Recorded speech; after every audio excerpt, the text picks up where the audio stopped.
भारत में आप सभी का स्वागत है। मैं हूं आपके साथ विजय लक्ष्मी। वक्त हो चुका है झारखंड बुलेटिन का। इस बुलेटिन में बात होगी गिरिडीह की, जहां गिरिडीह व्यवहार न्यायालय परिसर में राष्ट्र लोक अदालत का हुआ उद्घाटन। साथ ही बात होगी पाकुड़ की, जहां स्कूली बच्चों के बीच साइकिल का वितरण किया गया। ऐसी तमाम खबरों पर होगी विस्तार से चर्चा।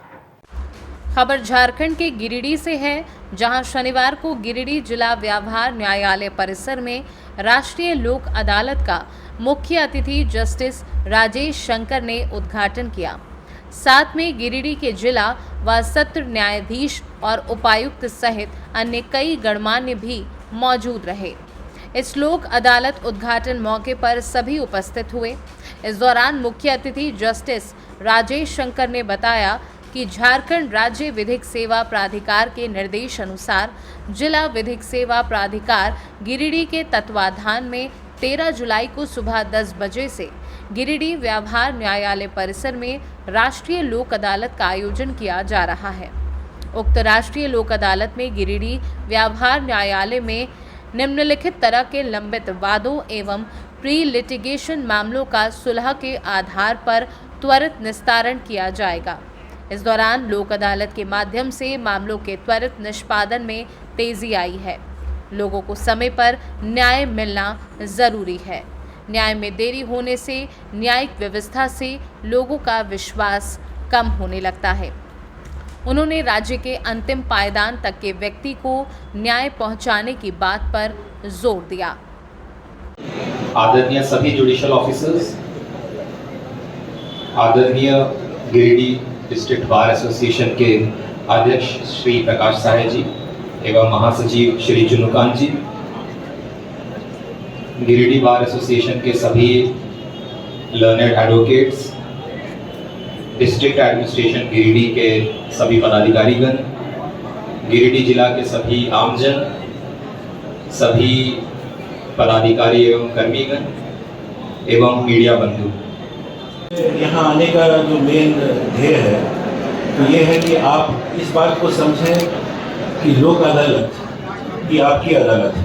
आज जितने लोग खड़े हैं तो प्रतिवादी यहाँ पर हैं, जिनको मैं देख रहा हूँ, ये दिन आप ही का है और आप लोगों के लिए हम सभी यहाँ आए हैं। छोटी सी चीज़ है जो आपको समझनी है और ये जागरूकता आपके अंदर आनी चाहिए कि जो हम एक ट्रेडिशनल लिटिगेशन में लगे रहते हैं, जो इसकी अपनी प्रक्रिया होती है और इसमें समय लगता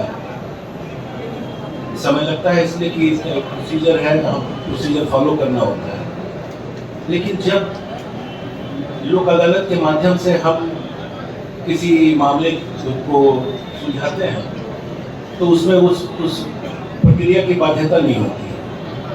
दूसरा यह है कि आपकी एक मानसिकता जो है थोड़े से पीछे हटने की, क्योंकि कॉम्प्रोमाइज में क्या है कि आप दोनों वादी और प्रतिवादी दोनों को ये समझने की आवश्यकता है कि अगर मेरी लड़ाई किसी चीज़ के लिए है जो 100 है और अगर मैं 90 के लिए तैयार हूँ और उससे मुझे एक त्वरित रिलीफ मिलता है, तो मेरा सुझाव ये है कि आपको तैयार होना चाहिए। वादी अगर 10 पीछे हटें और प्रतिवादी 10 पीछे हटें, मामला लाखों लाख केसेस का डिस्पोजल होगा। न्यायपालिका पर जो एक्स्ट्रा बर्डन है उसको कम करने के लिए लोक अदालत एक बहुत ही अच्छा माध्यम है। साथ ही साथ जो पक्षकार हैं जिनके बीच में किसी बात को लेकर डिस्प्यूट है, कोई विवाद है, उस विवाद को समाप्त करने के लिए इससे बेहतर कोई फोरम हो ही नहीं सकता। उसका कारण ये है कि यहाँ दोनों पक्ष खुश होकर के जाते हैं। अगर कोर्ट में उनका फैसला होता है ऑन मेरिट तो एक पक्ष हारता है, दूसरा पक्ष जीतता है, लेकिन यहाँ दोनों पक्ष जीतते हैं। तो मेरे समझ से अपने केस का निपटारा करने के लिए इससे बेहतर कोई फोरम नहीं है। गिरिडीह से सी न्यूज़ संवाददाता अमित कुमार की रिपोर्ट। खबर झारखंड के गिरिडीह से है, जहां चमुआ चित्रदी रोड में परियाणा में रविवार अहेले सुबह 6 बजे बाइक और पिकअप वैन के बीच आपस में टक्कर हो गई, जिसमें 24 वर्षीय युवक अरबाज अंसारी की मौत घटनास्थल पर ही हो गई। टक्कर इतनी जबरदस्त थी कि कुछ दूर पर मौजूद लोग घबराकर घटनास्थल पर दौड़ चले आए। वहां का हाल देखा तो घटनास्थल पर अरबाज अंसारी का शव पड़ा हुआ था। वहीं कुछ दूरी पर एक होंडा कंपनी की मोटरसाइकिल गिरी पड़ी थी, जबकि पिकअप वैन टक्कर मारकर फरार हो गया। इस दौरान सूचना मिलने पर पंचबा थाना प्रभारी मंटू कुमार भी पुलिस बल के साथ घटना स्थल पर पहुंचकर जांच में जुट गए, जिस कारण पल परियाना रोड में अफरा तफरी का माहौल रहा और सड़क के दोनों ओर वाहनों की लंबी कतार लग गई, जिससे आवागमन अवरुद्ध हो गया। दूसरी ओर पंचबा थाना पुलिस मृतक के शव का पंचनामा दर्ज कर पोस्टमार्टम के लिए गिरिडीह सदर अस्पताल ले आई है। ये मैंने जैसे अपना माधवा गांव से मैंने ये निकले तो मामा का लाने के लिए निकले, और मैंने जो ऐसे हम लोग जान रहे हैं, हम लोग सामने बैठे हुए थे कि जाओ ले आओ, और ये घटना आकर के यहाँ घट गया। मैंने जो इससे परिणाम वो मैंने फ़ोन से दोबारा से हमको फ़ोन किया कि बोले मैंने घटना ऐसा ऐसा हो गया फैक्सवा के बगल में है ना आगो। मैंने उससे बाद मैंने जा करके देखा तो सही घटना है, लेकिन कौन गाड़ी के पीछे में पूछे मैंने कौन गाड़ी, तो यहाँ का पब्लिक कोई मैंने कुछ बोले कि पिकअप गाड़ी था, है ना। और 6 बजे का घटना ये है। पिकअप फरार हो गया क्या? हाँ फरार हो गया। तभी आप लोग क्या किए, रोड जाम किए हैं? नहीं रोड कब जाम करेंगे, रोड तो जाम तो है ही। मैंने गाड़ी रुका हुआ है, मैंने जो से बीच में जब पड़ा हुआ है, जब लहास पड़ा हुआ है तो फिर मैंने गाड़ी के जाने के साधन ही नहीं है। प्रशासन के द्वारा क्या आश्वासन मिला आप लोग को? प्रशासन से मिले कि भैया मैंने जो से मैंने गाड़ी वाले के साथ मैंने उलझन नहीं होना चाहिए, कल सर हम लोग उलझन नहीं करेंगे, शांति मिला करके उनको रोक दिया कि मैंने आप लोग रहिए, आपको घर ऐसा घटना होता तो आप भी ऐसे करते। प्रशासन आ जाता है, उसके बाद अब मैंने क्या देता है निर्णय, और उनको देख करके मैंने जो है हमको सुन करके मैंने हम लोग का क्या रख रहे हैं, किसी से झगड़ा करना से क्या फायदा हमको, जो घटना घटना होता है वही। क्या नाम हुआ मृतक का? मृतक का क्या नाम हुआ? मृतक का क्या नाम हुआ? उनका अरबाज। कितना उम्र होगा इसका लगभग? करीब 23 साल हुआ, 23 साल हुआ। चितरडी रोड में एक एक्सीडेंट हुआ है, जो मधवा के रहने वाले हैं अरबाज अंसारी जी। रोड एक्सीडेंट में उनका हादसा हुई है, इनके लिए बहुत दुखद व्यक्त करते हैं।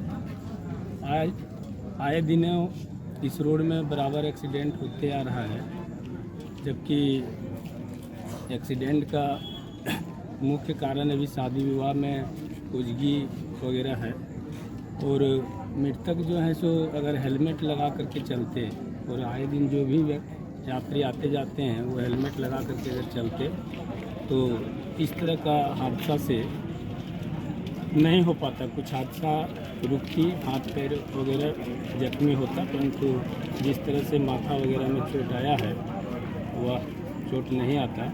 इसलिए हम प्रशासन से भी अनुरोध करते हैं कि मृतक को कानूनी जिस तरह का जितना भी प्रक्रिया है अपना करके उनको मुआवजा दिलाने का काम करें। और हमारे जो हम लोग लोकल जनप्रतिनिधि का जितना सहयोग बन पाएगा हम लोग अथासिल सहयोग करने के लिए उपस्थित हैं, और जहां तक सहयोग करने का लगेगा हम लोग सहयोग करेंगे। और आम जनता जो हमारे नवयुवक साथी लोग हैं, चाहे बुजुर्ग लोग जो भी रास्ते में चलते हैं, उनसे मेरा अनुरोध रहेगा कि आप बराबर हेलमेट लगा करके चलें और सुरक्षित रहें। गिरिडीह से सी न्यूज़ संवाददाता अमित कुमार की रिपोर्ट। गिरिडीह नया परिसदन भवन में केंद्रीय मंत्री एवं बाल विकास मंत्रालय भारत सरकार सह सांसद कोडरमा अन्नपूर्णा देवी द्वारा जिला स्तरीय पदाधिकारियों के साथ बैठक की गई। बैठक के प्रारंभ में उपायुक्त नमन प्रियेश लकड़ा द्वारा मंत्री अन्नपूर्णा देवी को पौधा देकर स्वागत किया गया। बैठक में केंद्रीय मंत्री पेयजल आपूर्ति, बिजली आपूर्ति, कल्याण विभाग, शिक्षा विभाग, समाज कल्याण विभाग, नगर निगम द्वारा किए जा रहे कार्यों समेत अन्य संबंधित विभागों द्वारा किए जा रहे कार्यों की जानकारी दी। बैठक में मुख्य रूप से उपायुक्त गिरिडीह, सदर अनुमंडल पदाधिकारी गिरिडीह, अपर समाहर्ता, जिला चिकित्सा पदाधिकारी, उपनगर आयुक्त, जिला समाज कल्याण पदाधिकारी, जिला आपूर्ति पदाधिकारी, जिला परिवहन पदाधिकारी, जिला पंचायती राज पदाधिकारी, जिला भू अर्जन पदाधिकारी, जिला खनन पदाधिकारी, जिला कल्याण पदाधिकारी आदि लोग उपस्थित रहे। योजना की खास करके महिला बाल विकास से संबंधित, चाहे आंगनवाड़ी केंद्र है, किशोरियों के लिए जो हम किशोरियों, उसके अलावा धात्री गर्भवती महिला के लिए फ्यूचर की जो व्यवस्था होती है, और भारत सरकार के माध्यम से सक्षम आंगनवाड़ी के लिए भी एक अनाउंस हुआ है कि हम सक्षम आंगनवाड़ी करेंगे सभी 14 लाख, अभी वो क्रमशः होगा। अभी इस साल 92,000 का है। तो सक्षम आंगनवाड़ी में हम चाहते हैं कि आंगनवाड़ी केंद्र, जो भी आंगनवाड़ी केंद्र है, वहाँ पेयजल की समुचित व्यवस्था, बिजली की व्यवस्था हो, वहाँ पे टॉयलेट्स की व्यवस्था हो, और बच्चों के लिए अगर वहाँ पे जगह है तो पोषण वाटिका, और उसके अलावे बच्चों को उसके जो एक्टिविटी के लिए वहाँ पे इंटरनेट और एक स्क्रीन की व्यवस्था, ताकि जो अभी ECC का भी हुआ है, जो अर्ली चाइल्डहुड, जो बच्चों को, छोटे बच्चों को हमको पढ़ाना है, तो आंगनवाड़ी में हम खेल खेल में बच्चों को सिखाते थे।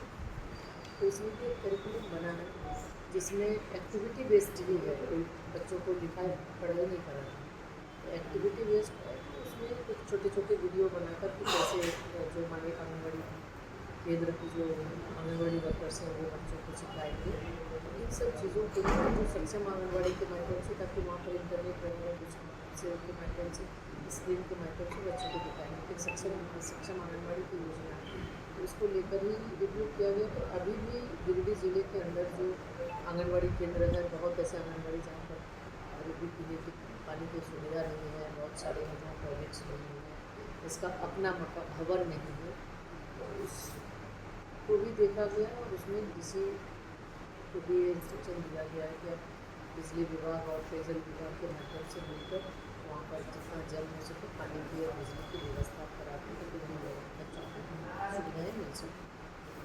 और इसी के साथ साथ बिजली और पानी जो एक मूलभूत समस्या है, लगातार लोगों की और से ये समस्या आती रहती है कि जो पानी टंकी बन रहा है, उस टंकी का बनने के बाद फिर उस पर कोई बहुत जगह है कि चालू भी हो गया लेकिन पानी नहीं मिल पा रहा है, तो इन सारी चीज़ों का भी एक रिव्यू किया गया है। तो जिसमें बहुत का काम अभी लंबित है, जिसमें काम चल रहा है, कुछ ऐसे हैं जहाँ पूर्ण हो गया है, तो वहाँ पे बिजली कनेक्शन नहीं होने की वजह से लोगों को नहीं मिलता, तो इसलिए बिजली और पानी ये हमेशा से होता है। जब पानी की समस्या आती है तो वो इलेक्ट्रिसिटी विभाग में वो कहते हैं, तो इसलिए वो भी साथ में थे, तो उनको भी इंस्ट्रक्शन दिया गया जहाँ जहाँ पे पूरा हो गया है पानी टंकी, वहाँ पर आप बिजली की व्यवस्था आप जितना जल्दी कनेक्शन दें। तो कुल मिलाकर एक बहुत ही संक्षेप में एक ये आज की जो समीक्षा है, उसमें जो मुख्य रूप से बिजली पानी और आंगनवाड़ी को लेकर हमें ये भी इंस्ट्रक्शन दिया गया है कि जैसे बिजली की समस्या बहुत ज़्यादा, ट्रांसफार्मर अभी जल जा रहे हैं, ट्रांसफार्मर नहीं मिल पा रहा है, तो आप उसकी व्यवस्था करें और प्रॉपर वे में बिजली की व्यवस्था हो।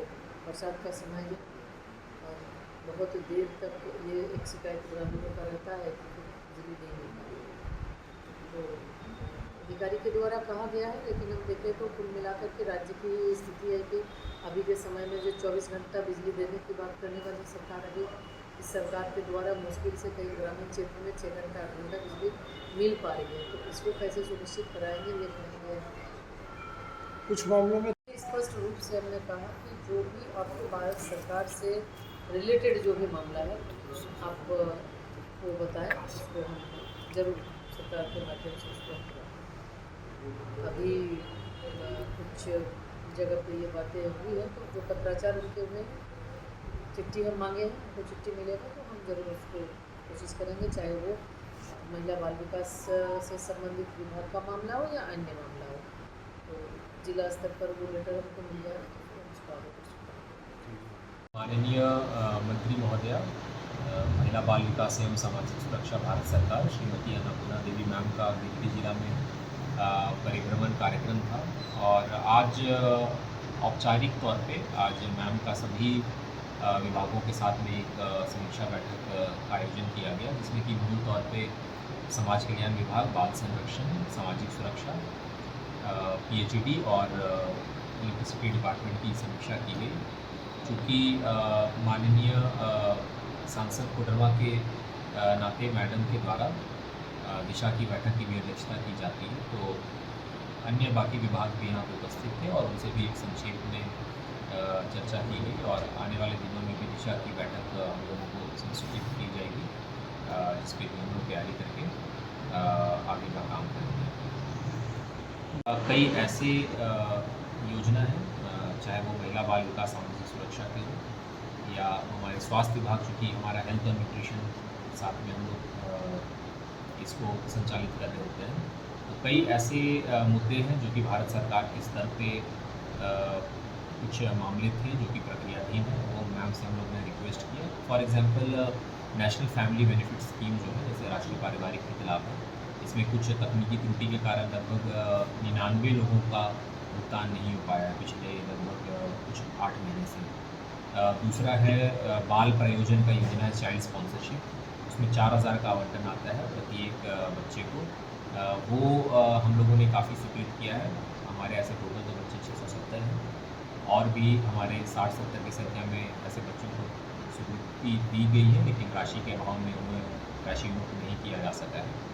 कुछ आंगनबाड़ी या जो हमारे आंगनबाड़ी में ग्रोथ मॉनिटरिंग डिवाइसेस है और आंगनबाड़ी के जो भौतिक संरचना से संबंधित, क्योंकि भारत सरकार से हम लोगों को कुछ फंड्स प्राप्त होते हैं जो सेंट्रल शेयर के तौर पे मिलते हैं, तो ऐसी योजनाओं के बारे में विस्तार में चर्चा की गई, जिससे कि हम लोग मैम के सामने हम लोगों ने ये रखा और हम लोग ये आशा करते हैं कि हम लोग भारत सरकार से जो भी हमारे पास में जो फंड कुछ लंबित है या कुछ पॉलिसी मैटर्स से संबंधित या कुछ तकनीकी त्रुटि है, वो उसका जल्दी समाधान होगा।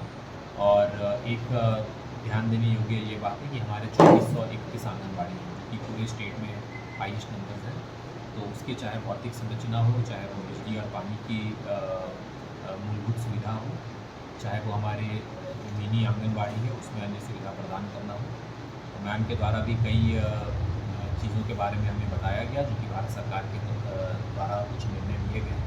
हम लोग ये आशा करते हैं कि जल्दी राज्य सरकार के माध्यम से हम लोगों को ऐसे इंस्ट्रक्शंस प्राप्त होंगे, कुछ क्लैरिफिकेशंस प्राप्त होंगे और जो आवंटन जो लंबित है वो हमें प्राप्त होगा, तो हम लोग कुछ आगे बेहतर कुछ काम कर पाएंगे।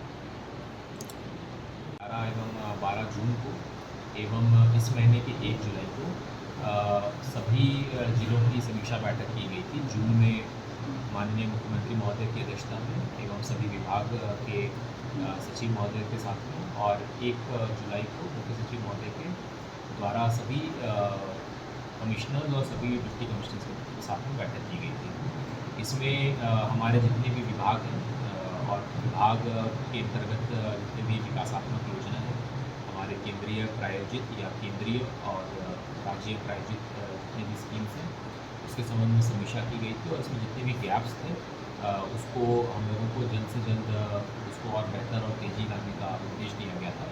साथ ही जो 1 जुलाई की जो समीक्षा थी उसमें रिक्रूटमेंट रिलेटेड मैटर्स, जैसे एग्जांपल चौकीदार से संबंधित है या होमगार्ड से संबंधित है या अन्य विभाग, इसके साथ ही रेवेन्यू रिलेटेड मैटर्स और आपदा प्रबंधन से ऐसे मैटर्स को डिस्कस किया गया था। सभी में तेज़ी लाने का निर्देश था। हम लोग इसमें लगातार कार्य करते हैं। अभी विगत दिनों ऑनरेबल ECI के साथ में भी हमारा 11 जुलाई को समीक्षा बैठक का आयोजन किया गया था। चूँकि हम लोग अभी आने वाले दिनों में SSR स्पेशल सिक्योरिटी डिवीज़न हम लोगों का स्टार्ट होने वाला है 25 जुलाई से लेकर 8 अगस्त तक, और 20 अगस्त को इसका फाइनल पब्लिकेशन होगा। और जो सूचना प्राप्त हो रही है कि आचार संहिता जल्द ही लगेगा और चुनाव भी जो हम एंटिसिपेट कर रहे थे उससे थोड़ा अर्ली हो जाएगा, तो हमारे पास में जो समय है वो कम है और हम लोगों ने सभी प्रखंड विकास पदाधिकारियों को और हमारे सभी जिला स्तरीय पदाधिकारियों को ये निर्देश दिया है कि अभी हमारे पास जो लगभग 1.5-2 महीना है उसको बिल्कुल ही ये पीक टाइम है सारे डेवलपमेंट वर्क या रेवेन्यू रिलेटेड वर्क करने के लिए, क्योंकि आप सभी अवगत हैं कि आचार संहिता में हम लोग इन चीज़ों पे फिर बंदिश लग जाती है। तो हम लोग लगातार प्रयासरत हैं और निश्चित ही चुनाव का वर्ष हमारे लिए चैलेंजिंग तो होता ही है। चुनाव की तैयारियों के साथ साथ जैसे अभी प्री SSR चल रहा है, हाउस टू हाउस वेरिफिकेशन चुनाव से संबंधित, लेकिन इसके साथ में हम लोग लगातार प्रयासरत हैं और हम लोग और भी ज़्यादा ऊर्जा के साथ में और दुगना मेहनत के साथ में हमारे डेवलपमेंटल वर्क, सेंट्रल स्कीम और स्टेट स्कीम के साथ में हमारे रेवेन्यू रिलेटेड वर्क को भी करने के लिए। गिरिडीह से सी न्यूज़ संवाददाता अमित कुमार की रिपोर्ट। खबर झारखंड के पाकुड़ जिले से है, जहां अमड़ापाड़ा राजकीय कृत +2 विद्यालय में BGR mining and infra limited, rotary club Jubri hills एवं जिला प्रशासन के संयुक्त तत्वाधान में साइकिल वितरण कैंप लगाया गया। CSR पॉलिसी के तहत आयोजित कार्यक्रम में BGR द्वारा गोद लिए गए राजकीय कृत +2 विद्यालय अमड़ापाड़ा के 850 विद्यार्थियों के बीच साइकिल का वितरण बतौर मुख्य अतिथि वन प्रमंडल पदाधिकारी सौरभ चंद्रा, उप विकास आयुक्त इश्तियाक अहमद, BGR के बालाकोटी रेड्डी के शरद चौधरी, अनिल रेड्डी ने किया। मौके पर वन प्रमंडल पदाधिकारी सौरभ चंद्रा ने कहा कि आधारभूत संरचना विकसित करने के साथ साथ विद्यालय में पढ़ रहे विद्यार्थियों को गुणवत्तापूर्ण शिक्षा CSR के तहत मुहैया कराया जाना सराहनीय कदम है। एक बेहद अच्छी चीज जो हम लोग को देखने को मिलती है, जब किसी जगह में, किसी क्षेत्र में, किसी संस्था में जब हम आधारभूत संरचना इंफ्रास्ट्रक्चर के डेवलप करते हैं तो धीरे धीरे उस क्षेत्र का विकास होता है। अब हम इस विद्यालय के लिए विकास मात्र बिल्डिंग को खड़ा करना यहाँ का विकास नहीं है। इससे पहले हमारे हेडमास्टर साहब ने कितनी सुंदरता से उन्होंने बताया कि 2022 में जहाँ विद्यार्थियों की संख्या मात्र 653 थी, आज वो बढ़ करके 60% बढ़ करके 1000 से ऊपर ज्यादा हो गई है। पाकुड़ से सी न्यूज़ संवाददाता पंकज भगत की रिपोर्ट। आज की न्यूज़ बुलेटिन में इतना ही। ऐसी ही ताज़ा और बड़ी खबरों के लिए जुड़े रहिए हमारे साथ।